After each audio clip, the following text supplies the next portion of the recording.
Every single time you send a message or buy something online, there's this invisible shield protecting you.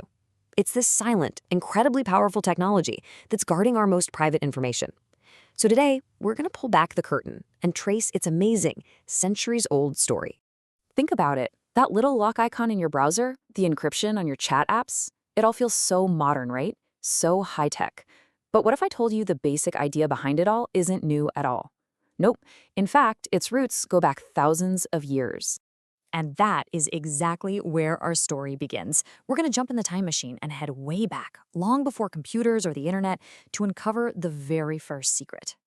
So one of the earliest people we know of who used this kind of tech was none other than Julius Caesar.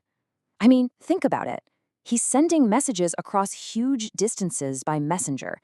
He knew that if one of his military plans got intercepted, well, that could mean disaster on the battlefield. So he came up with a simple but really clever way to protect his communications. He'd start with his message, something clear and simple, just like this. But he would never send it looking like this. No way. That would be way too risky. Instead, he'd transform the message into this. KHOR.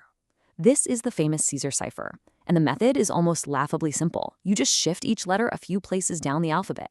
That's it. To an enemy soldier who found it, it's just gibberish, but to his generals who knew the secret shift number, the message was perfectly clear. So simple, but for its time, it was incredibly powerful. Okay, let's fast forward a bit. Over the next couple thousand years, codes got way more complex. But the next truly huge leap, that came when we started building machines to create secrets. And in the 20th century, cryptography wasn't just for messages anymore. It became a full-blown weapon of war. This thing was a massive leap forward. During World War II, the German Enigma Machine wasn't just shifting letters. Oh no. It was this electromechanical beast that used a series of rotating wheels to scramble messages in millions of different ways. And since the settings changed every single day, the code it produced seemed absolutely, positively unbreakable.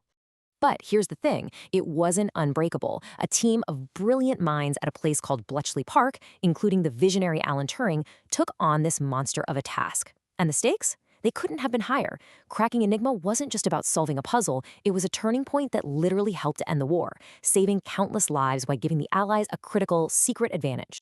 So whether we're talking about a simple letter shift or a crazy complex machine, this thing we've been looking at has a name: cryptography.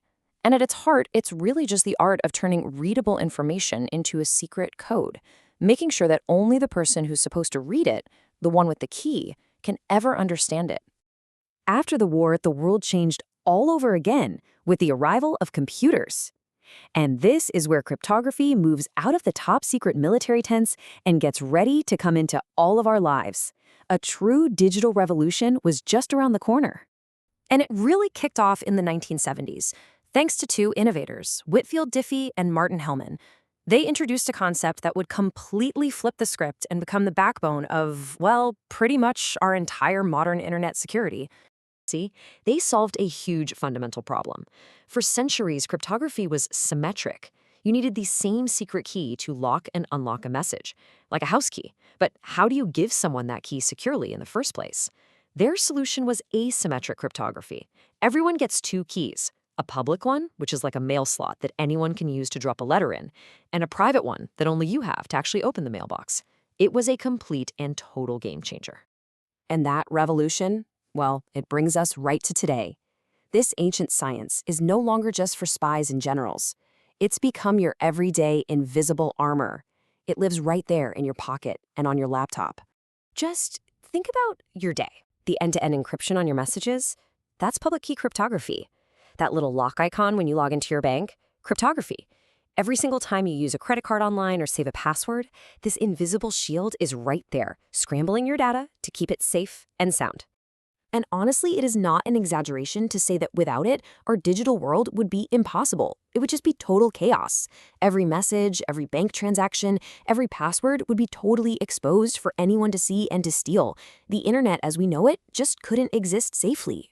So, from Caesar's simple little letters, shifts to the incredibly complex algorithms humming away inside your phone, this journey of innovation has made our invisible shield stronger than it has ever been.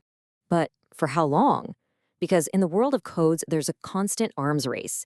And the next great challenge? Well, it's already on the horizon. The problem is the massive power of new quantum computers. They threaten to solve the math problems that our current encryption relies on with terrifying speed. So, the race is on again. Cryptographers are now developing new quantum-resistant algorithms, basically problems that are so hard that even these new supercomputers can't crack them, to build the next generation of the shield. So the next time you send a text or log into an account, just remember this incredible story. From Caesar's secret military plans to Turing's war-winning breakthroughs, this ancient art has become the silent, invisible guardian of our entire digital world. And the only question is, what secrets will it need to protect next?